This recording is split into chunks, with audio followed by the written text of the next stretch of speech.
huge welcome to Carmel from Children's Parliament.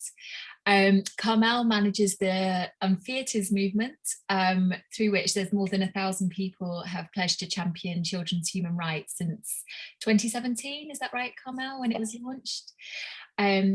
So I'm sure you're probably all aware of the Children's Parliament, but its mission is to inspire greater awareness and understanding of the power of children's human rights, and to support the implementation of the UN Convention on the Rights of the Child across Scotland.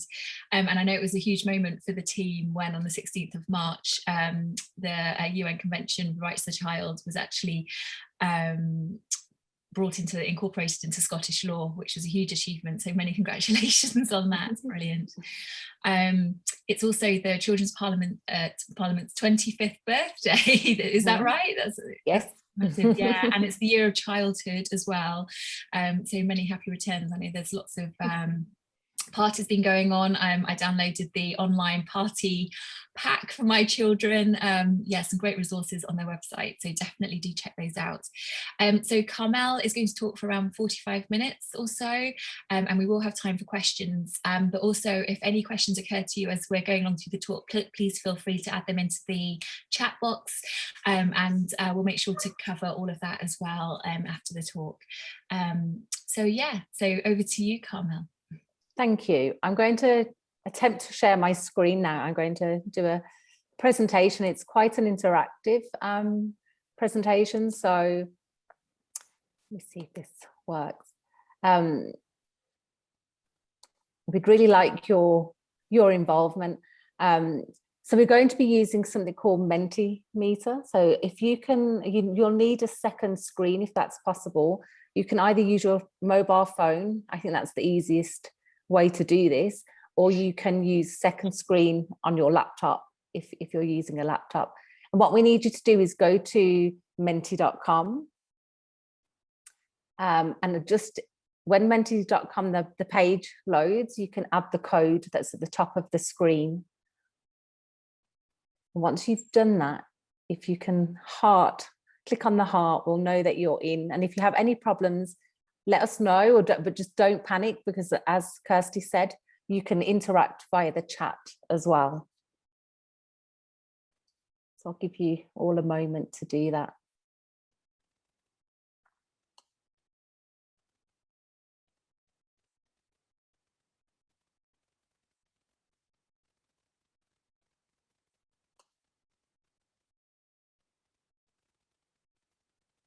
That's great. Looks like most people are able to access.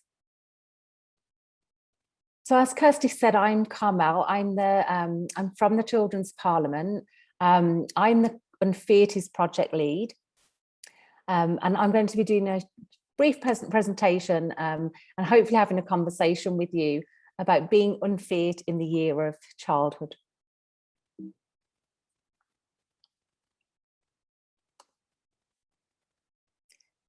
So Children's Parliament was established in 1996, so 25 years ago.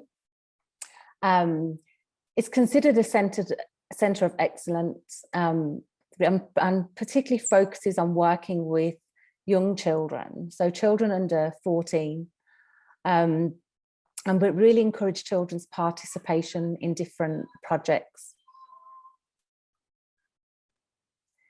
So as Kirsty said, the Year of Childhood is running this year as part of the 25th birthday celebrations. And during this year, we're exploring children's and childhoods through the lens of children's rights. And as Kirsty said, on the 16th of March, in a landmark moment for children's rights, the Scottish Parliament voted to incorporate the UNCRC into Scottish law. So there's lots to celebrate this year. And just to get you quickly interacting with Menti, we just want to know how many of you have actually heard of Children's Parliament and/or the Year of Childhood. So on your screens, it should bring you to an option where you can answer this question. Oh, great. There's lots of you have heard about both. Brilliant. So what is the year of childhood? Well, as we say, the year of childhood really is a year of celebration and looking at experiences of childhood with the aim of trying to promote a safe, happy and healthy childhood for all children. So the year of childhood really has currently 3 themes that we're focusing on, and those are collecting stories, collaborations and the Unfitted.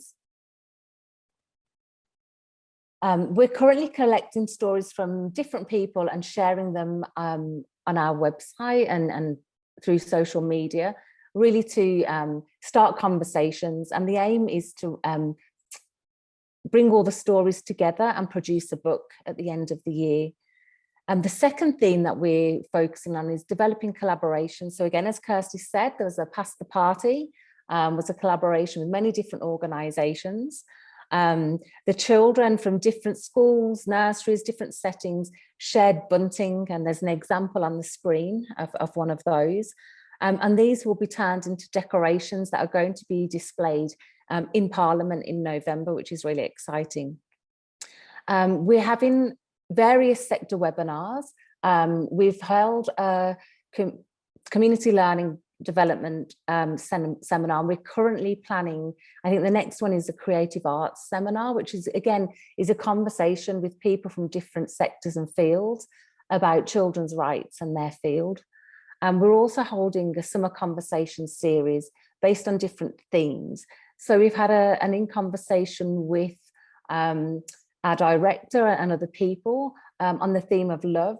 And we've got the next one's coming up is on the theme of kindness and how those values really underpin a child rights-based approach.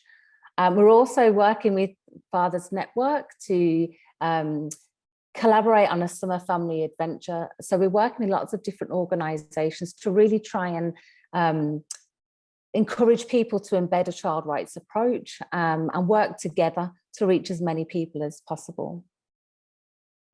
So you're all involved in different organisations, and Kathy's given me a rundown really of where you all belong and what you're all doing. I wondered what collaborations you might be interested in either joining, hosting or attending, and you're able to share your ideas anonymously. So if you want to share anything with us, you can do that through Menti.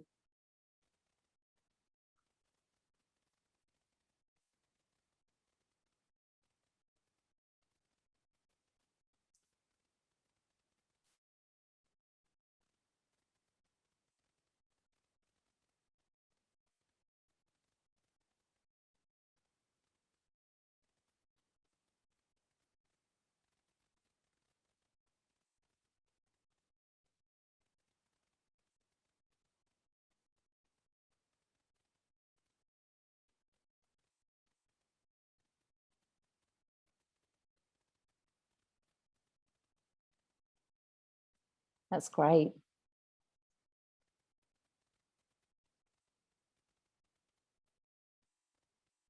Oh, early years training. We've got some early years work coming up, so that will be brilliant if somebody wants to collaborate with us in regards to early years.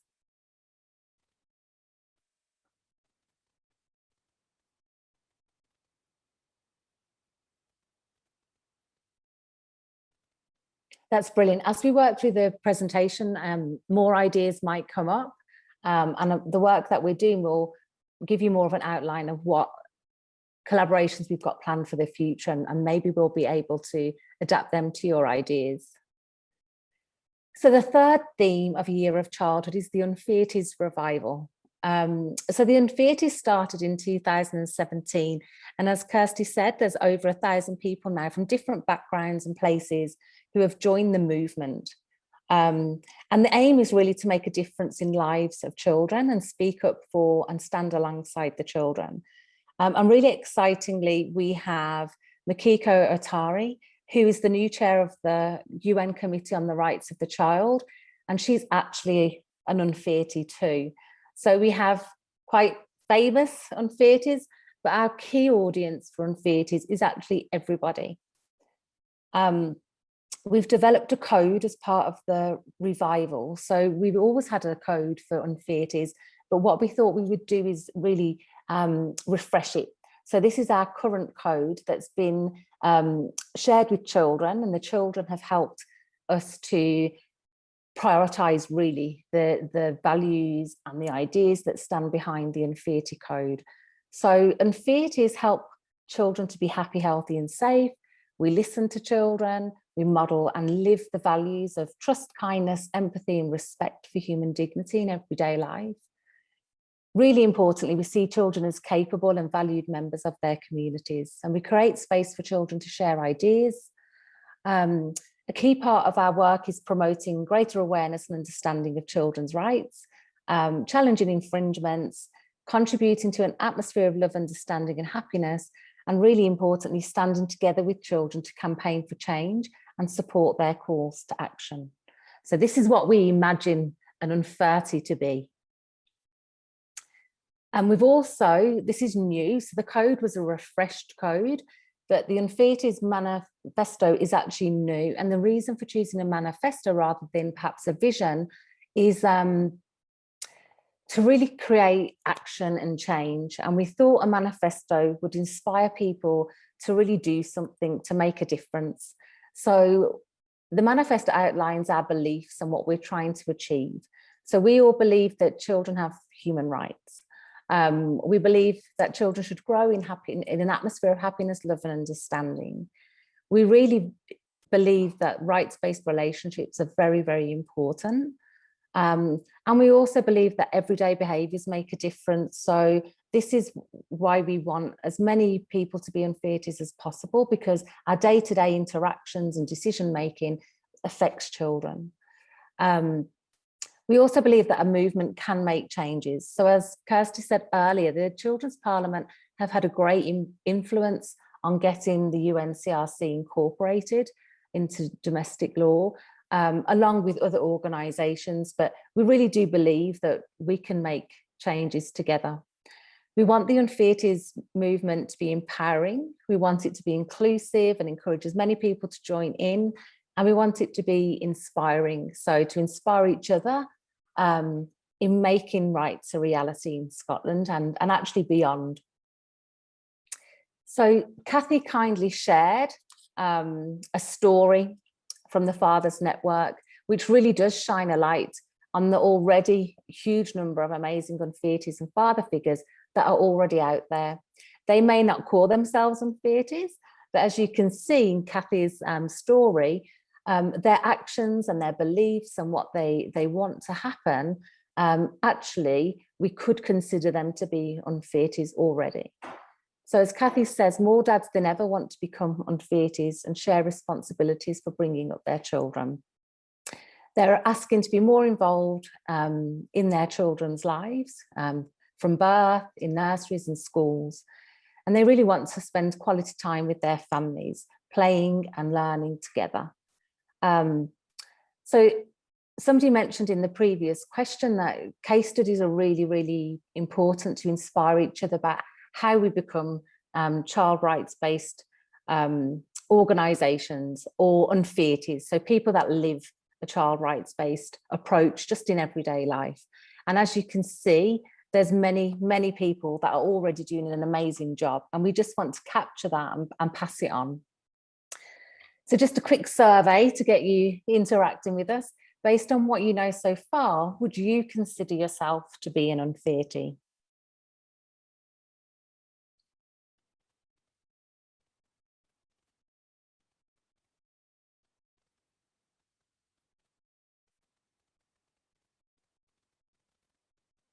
That's great. That's great that so many of you consider yourselves Unfitted. And part of our plan is to share more information as far and wide as possible to try and help understand what an Unfitted is, but also what a child rights-based approach is too. And one of the ways that we're going to do that is we're currently planning to create a communication hub and a map. And the idea is so that we create an inspirational place for Unfitted to collaborate and learn from each other. We're hoping this will include a really inspiring map to show where all our Unfitted are and enable people to be able to connect with each other. And so that's really exciting. And one of the ideas is really to be able to ask questions and find good practice that's embedded in lots of different places around Scotland and the world. So one of the questions that we would ask that would help shape our communications hub work is, what questions or issues have fathers or families that you work with raised about the incorporation of the UNCRC or children's rights in general? If you can share those with us, that would be great.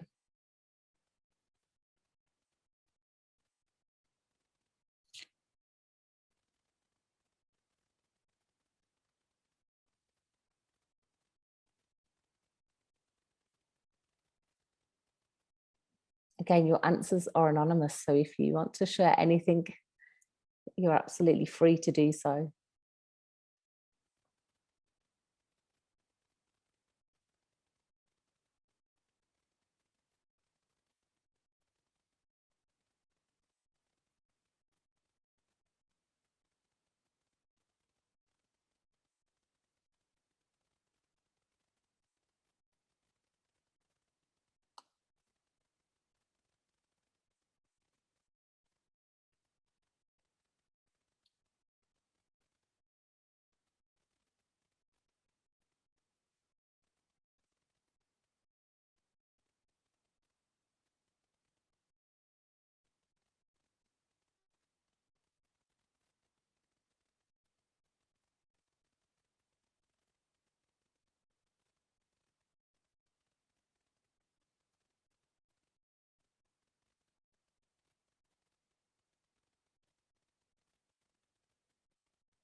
Just give you one more minute to add any more suggestions or questions.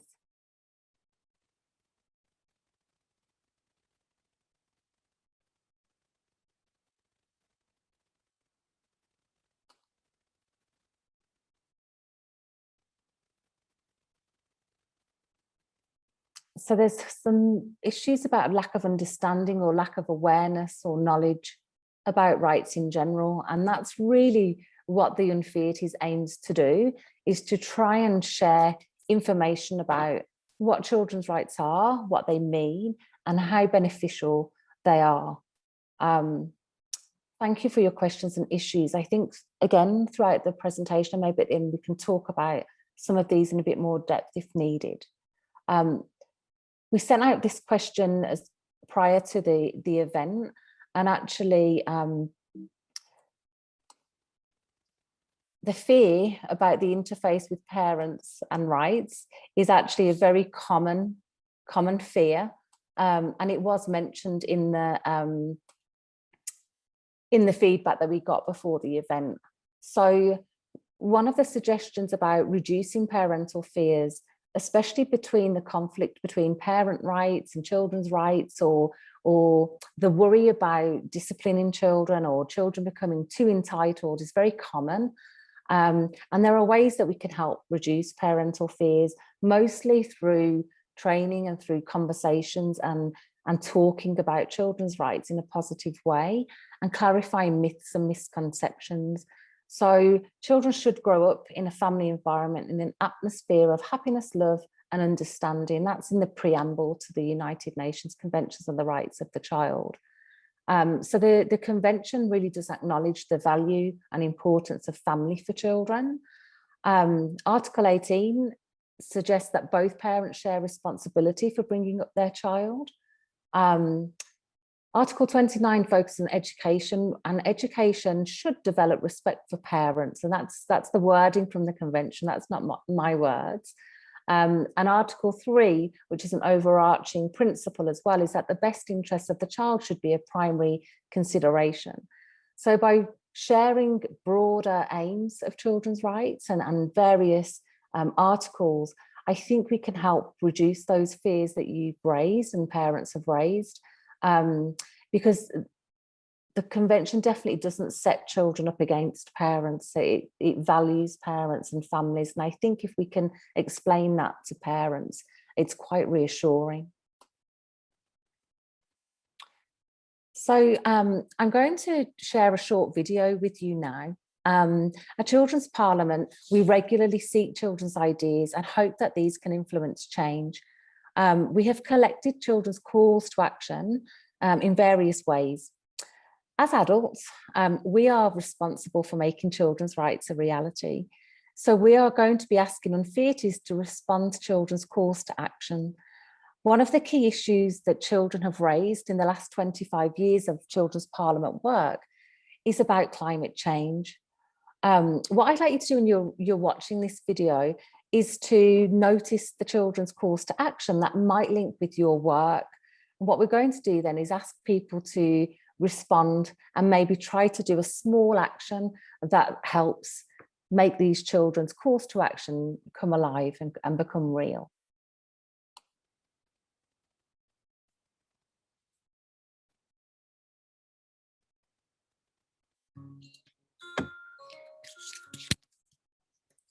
"2021 is a very special moment in history for children in Scotland.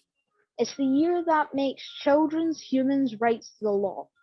An important part of this is making sure we can have our say and be taken seriously. For 25 years, members of the Children's Parliament have been sharing their views on what kind of Scotland they want to grow up in. Now, for the first time, we've been involved in a citizens' assembly in Scotland about one of the most important issues to us, tackling climate change. In October 2020, 100 children were invited to join the Children's Parliament to investigate how to tackle the climate emergency as part of Scotland's Climate Assembly. We all took part in workshops, shared our views in digital surveys, and created artwork showing our visions for Scotland's future. 12 of us became a team of investigators.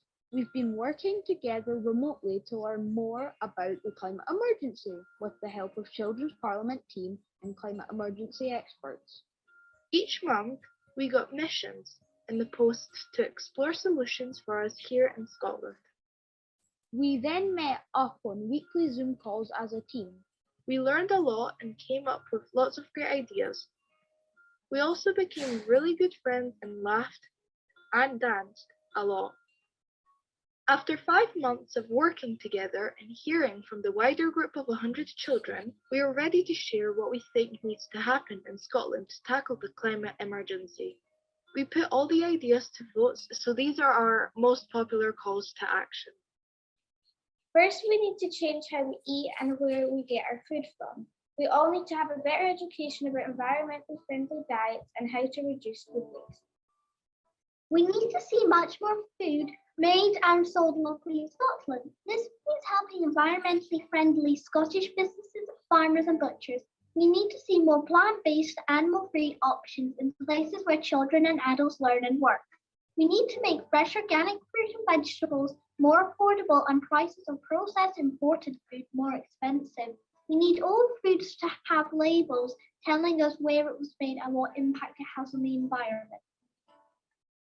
Finally, we need to make lovely community gardens for everyone and teach children and adults to grow their own food. Next, we need to change the ways we use our land and seas. We need our wildlife, woodland, coastlands and wild spaces to be protected and looked after.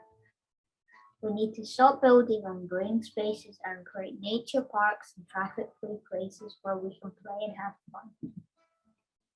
To plant a lot more trees and work with the people who own land in Scotland to make this happen. Members of Children's Parliament want a national tree planting day in Scotland. All of us need to change how we live and help each other, so these changes are fair. For example, helping people who don't have lots of money to heat their homes. We think we should have shared libraries in towns, cities, and villages for sharing toys, clothes, food, books, music, everything. We also need to add more recycling bins for things that can't be used again and better instructions to follow. We definitely need to make environmentally friendly things in shops cheaper and easier for everyone to choose. This means banning plastic packaging and single-use plastic in Scotland. We don't always have a choice when it comes to how we travel, but we have lots of ideas for the changes needed to happen. We also need to make electric cars cheaper and actually make most of them here in Scotland. We really need to get more people cycling by making safer cycling paths and having sharing bikes in villages, towns and cities. This would make traveling to school better for the environment and easier too. Lots of us love the idea of walking and cycling buses and think these should happen all over Scotland. What we have learned is that we really need to learn about the climate emergency and what we can do. We need to make sure children know what's going on or how to get help if they're feeling worried. Children and adults need to learn how to grow food, compost, recycle properly, mend things, and plant trees. This also means spending less time sitting down at school and work so we can do these things. We need to help our nurseries and schools be better for the environment and make sure all children play and learn outside. Well, now it's up to you. After listening to what we have told you, we need action now so everyone can grow up and live in a happy, healthy and safe Scotland. Most of all, we want to know what you want to do next. Please keep in touch so we can work to tackle the climate emergency together. Thank you from all of us at Children's Parliament.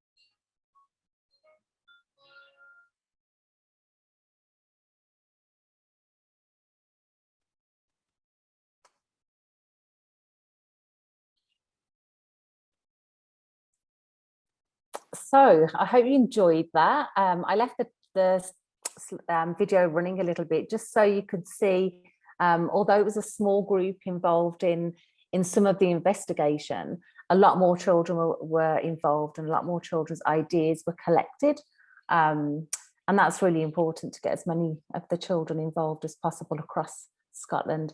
So if you could just take a moment now to think about and share with us what surprised you about this, what interests you, and maybe what ideas do you think you could carry forward in your work with fathers and families.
So I'll just give one more minute to gather your ideas. So one of the focuses of in June is going to be summarising the children's calls to action that were in that video and sharing them with the Unfitted in particular, And it links to one of the suggestions here where we'll be promoting actions that really simple that fathers, families can do in their homes, like cooking, growing things together, going for a walk, cleaning up the beach, and then also like bigger activities such as planting a tree. So we're going to be offering a range of suggestions that adults can respond to children's call to action, whoever they are. So it might be that a family does something quite small and an organisation does something quite big. Just read through some of these great comments.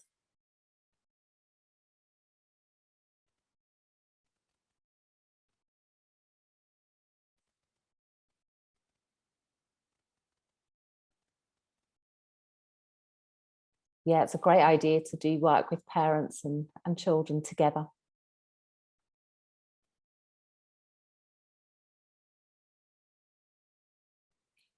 Great, thank you for your ideas, they're wonderful. So again, linking Unfitted fathers and families to the climate change calls to action from the children and the summer family adventure that's going to be run by the Fathers Network. As somebody had suggested, it's really quite simple to think of simple activities that have low impact, that support the children's calls to action. And I think the summer family adventure will do that. And this was some of the feedback that Kathy and Kirsty shared from their survey about what fathers want to happen as well. And I think actually it links with some of the children's calls to action, which is great. And it's often about simple things, spending time together, playing, reading, going outside, spending time on the beach, spending time with nature. So I think there are really good links for Unfitted father, and as I say, the calls to action and the summer family adventure too. So after everything you've heard today, we're going to create a word cloud, and I wondered if you can just throw at me one or two words that you think of now when you hear Unfitted.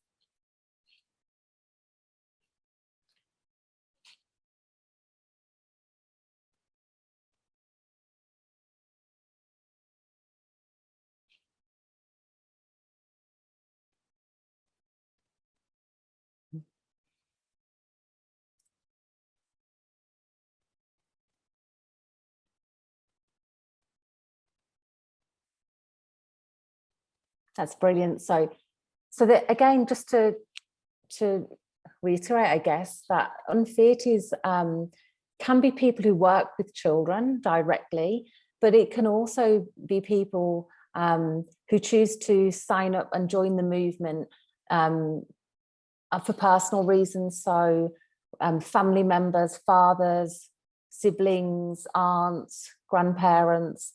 We really want to encourage everybody to be all of these things, be positive, be brave, be passionate, be courageous, to listen to children, to be loving. So this is really lovely. I really like the words that you've chosen.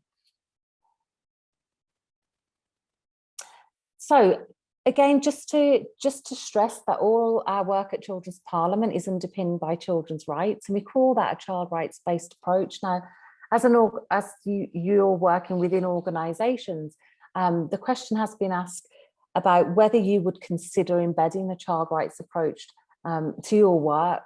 And Unfitted can help do that, because we're hoping to share information about children's rights, provide some training and resources that enable people to live in a rights-based way, but also work in a rights-based way. And so I thought it might be helpful just to give a very simple outline about what we think a child rights based approach is. So really it's an approach where we think children are valued and treated as equal citizens.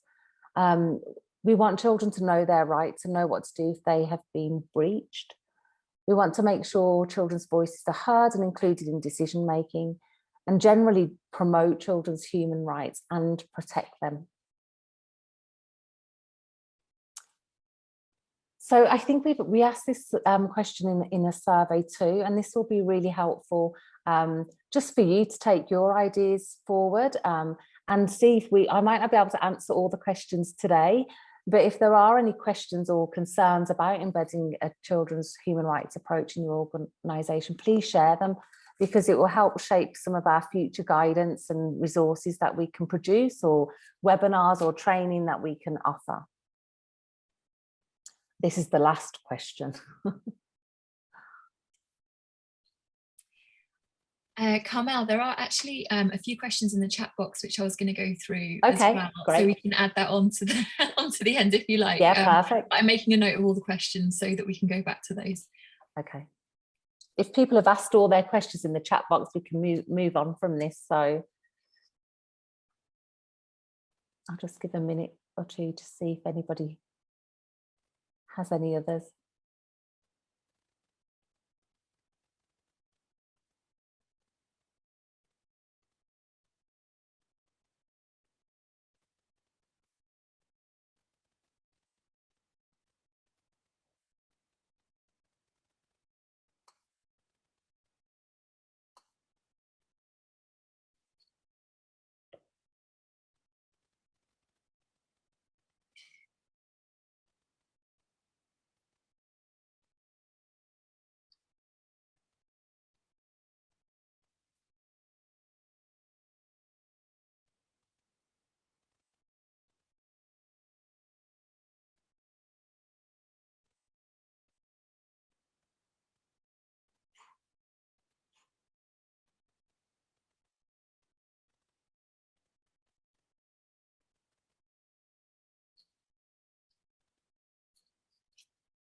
This is a great question, comment. The need to have creative ways for getting to the voices of children, who, particularly those who can't articulate their thoughts in a way we understand.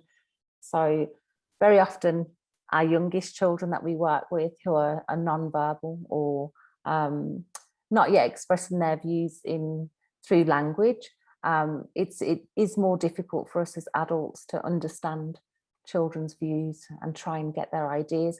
So some of the work that we're doing in the future really focuses on early years. And I think Children's Parliament, actually, their expertise is this. It is finding creative ways to work with children, to try and gather their ideas and respond to them.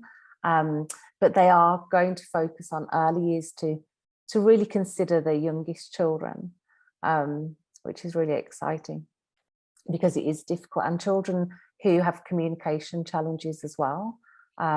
It's really important that their views are also gathered and taken seriously.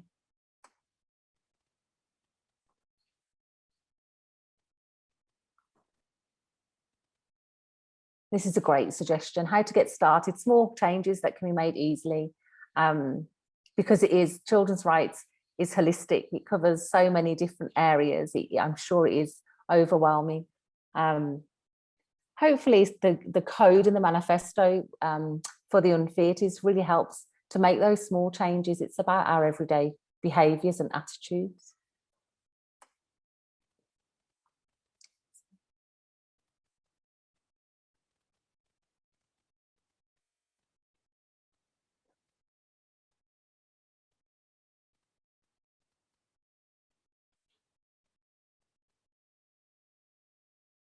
Yes, this is a great suggestion too.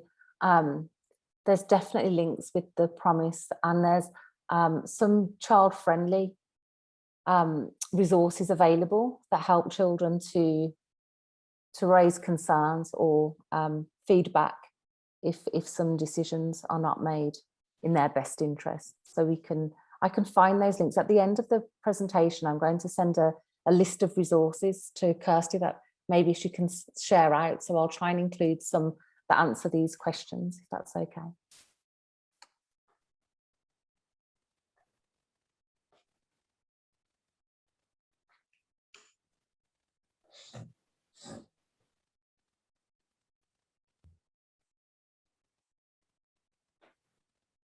Can I ask what that means? What does GIRFEC stand for?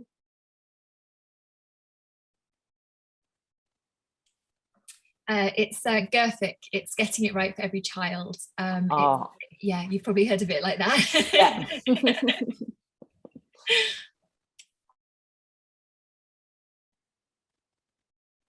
That's a good question. I'm not sure I can answer that one, but I can definitely look into it. It's interesting. There's a few, especially with incorporation coming into Scots law. It's quite interesting to look at guidance in different sectors and different policies, and whether or not they're child-based or child rights focused.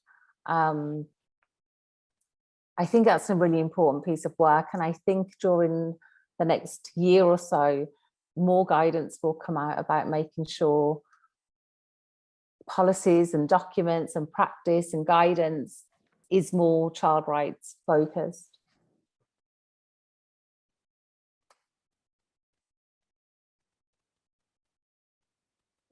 Yeah, as I said, we'll share as many links and materials with you so that you can look into this further. And definitely it's all about creating dialogue and having conversations. So please do follow the Children's Parliament and Unfitted, because we're really trying to promote conversations. So we're all learning.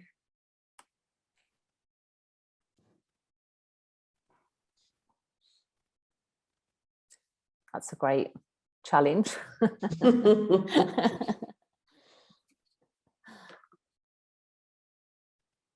I mean, it's definitely one of the children's calls to action about places where children and adults work or play or go to should provide and promote healthier options. So that would be a great action to follow up. That's brilliant. I think we've come to the end of the questions on here. We can go to general comments or questions. I think Kirsty might want to talk a little bit about the summer adventure. So I'm going to thank you all for listening and for joining in with Menti. I know it's a bit of a challenge for some of us. So I really appreciate that, and for all your feedback. And thank you for coming today. Thank you so much, Carmel. That was really brilliant. Thank you. Really interesting. I think what we'll do, if we'll carry on with the questions, just a few questions and points actually that were raised in the chat, and then I'll quickly mention our summer family adventure at the end. Yeah. So one of the questions was about materials virtually. And as well, kind of in buildings like posters and leaflets, I guess, things like that. Obviously, most of the stuff that we've all been doing recently is virtually and online. But yeah, so just a question about resources, basically, about how to find out more and to promote the message. But I think you've covered that in what you were talking about just then. Okay. Obviously, there's a lot on the website, isn't there? There's a lot on the website, yeah, and there's lots of partners that we work with that have great resources. Unfitted, if you sign up to become an Unfitted, and you can do that in your, as part of your work, or you can encourage families and fathers to sign up. You get a badge, and we're working on a range of materials that will be sent to Unfitted too. So extra information and resources that can be used. And as I say, we're trying to set up a communication hub so everything's together and more easily accessed. But definitely I can send you as many of the resources and links that we have currently. Yeah, I've just put the link to the Children's Parliament Theatres website, the webpage, into the chat so people can access that. I'll also send out a follow-up email with those details, and I'll forward on any resources as well, Carmel, that you have. Great. So I'll send that to everybody. There were a few comments around infants' rights. I know you talked about early years. I don't know if you have any more information about the early years work and infants human rights as well. So one of it's not my project to lead, but I'm going to be involved. Interesting, my background is education, but specifically early childhood. So I'm carrying out some research at the moment with very young children, so children aged 2 to 6. And that's why I mentioned that comment was really welcomed about creative ways to try and listen to children. Something really exciting that we've got coming up is a conversation and collaboration with the NSPCC, which is going to focus on very, very young children, babies and infants. And we've got some really interesting people that are going to be joining that conversation. Hopefully, we're just waiting for confirmation. So people like Kate Tisdale, who really has a wealth of knowledge and experience about very young children and children's rights, because the UNCRC is applicable for all children from birth to 18, and very often young children, because it's more challenging, because it's more difficult to apply, I think, the notion of children's rights with young children, they do get overlooked. And much of the work where we listen to children, involve children in decision making, is focused on children over 16 or at least children over 8. So I'm particularly interested personally in early childhood, and we are going to be doing an early years project and try and involve people who are currently embedding a child rights-based approach in nurseries or in their work with very young children, including babies and infants. So that's something to look out for. That's really exciting. But it's definitely applicable, even though it's probably more challenging to apply a child rights-based approach with infants. And yeah, and as you have more information about that early years project, we can obviously distribute that as well and email it out to everybody. So yeah, that would be a real interest to the whole network. So yeah, there's a comment here from Una about working on this idea of children's human rights with children and being a great thing, so that those children then themselves become potential unfitted as they get older. But I definitely see this happening. I mean, just conversations with my own children are 4 and 6, and the conversations that we have with them, they're already, I think, stuff that they're learning at nursery and at school. They're very clued up about this kind of stuff, actually. So it's very promising, I think. But yeah, it's really I don't know, from my own personal work with children research, focusing on a children's human rights approach really, I think, brings out the best in children. Like, children are naturally empathetic and kind, but actually when we teach them about children's rights, they also then become confident to defend the rights of others. And I do think there are lots of concerns from parents, from teachers, from professionals, that if we teach children's rights, children do become entitled and it's difficult to discipline them, and they'd start demanding their rights. But actually, I think in reality, what happens is they start to demand rights for others. It's about caring and respecting for other people. And I think you're right. There's a big push to support children to become children's human rights defenders. And Unfitted are adults, children's human rights defenders. We're here to just defend and promote the idea of children's rights and make them real. And I think you're right. I think the earlier we can teach children, start using rights language with children, the more confident they will be to also promote rights and defend the rights of others. Thank you, Carmel. Laura Sharp from Fast Forward, I don't know if you wanted, she's mentioned their project at the moment around tobacco prevention education by engaging with young people and children who've experienced being looked after or homelessness. And so that was something I don't know if Laura, if you wanted to, I don't want to put you on the spot, but it's something that you wanted to mention there. I know you put it in the chat box.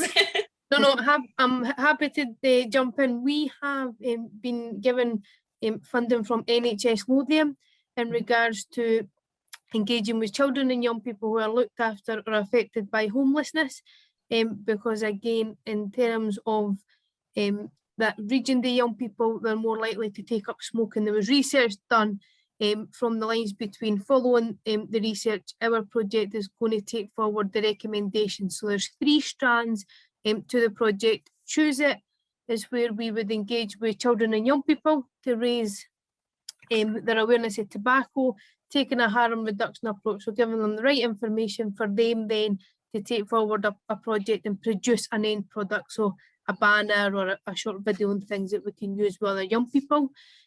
Own It is where we would engage with young people again, and they would produce an online game. So based on their experiences and things, the online game is produced and it can be played by other young people. And then we'll have Share It, which is probably more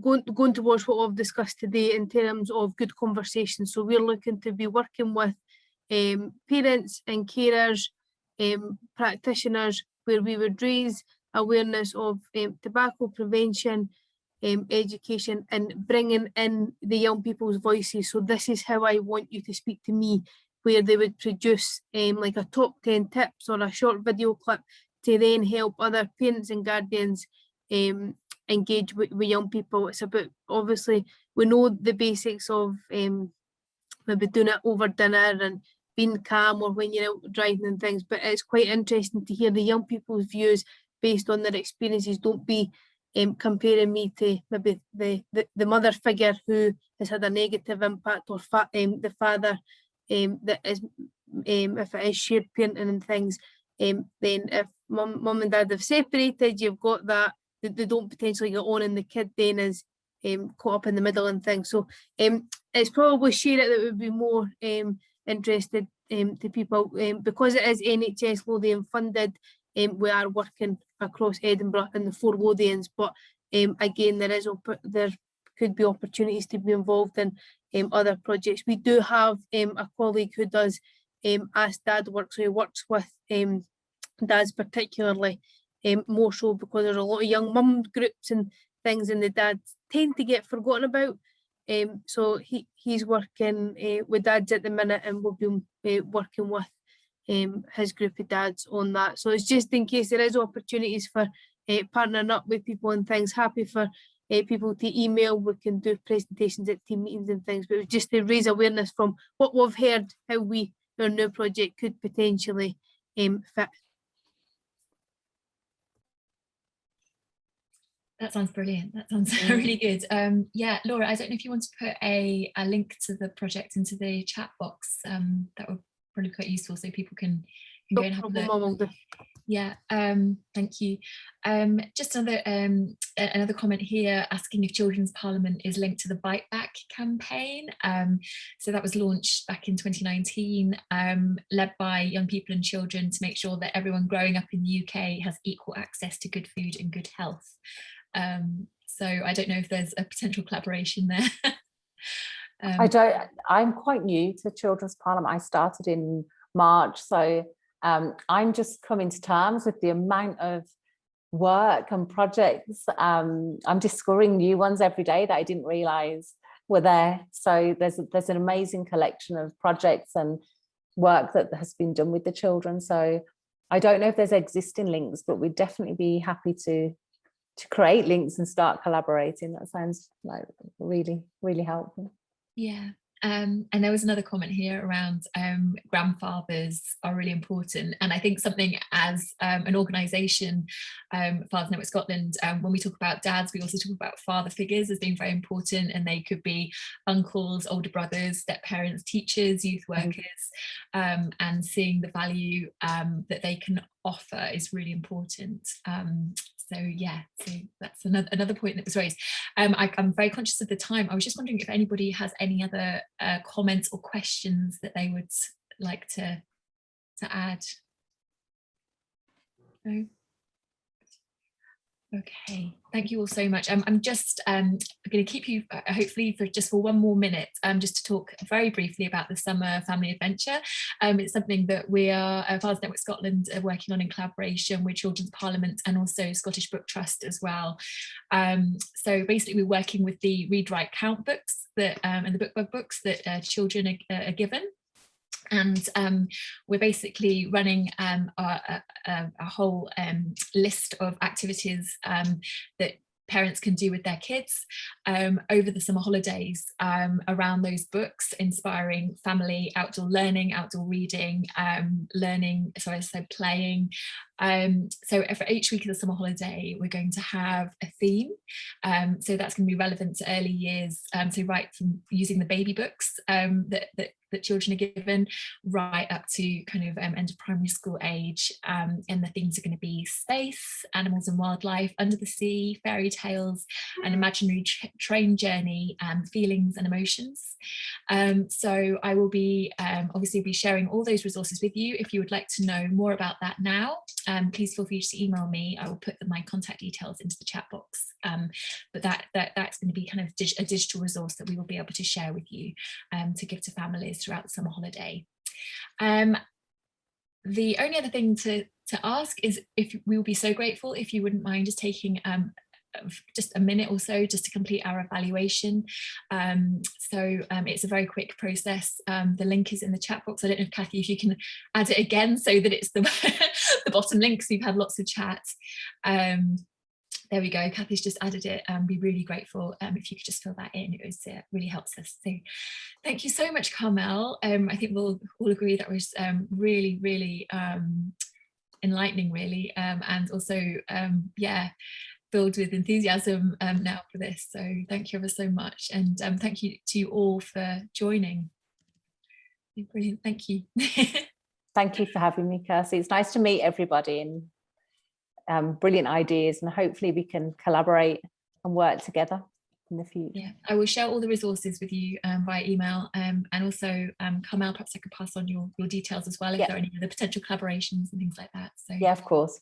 Yeah, brilliant. Thank you very much.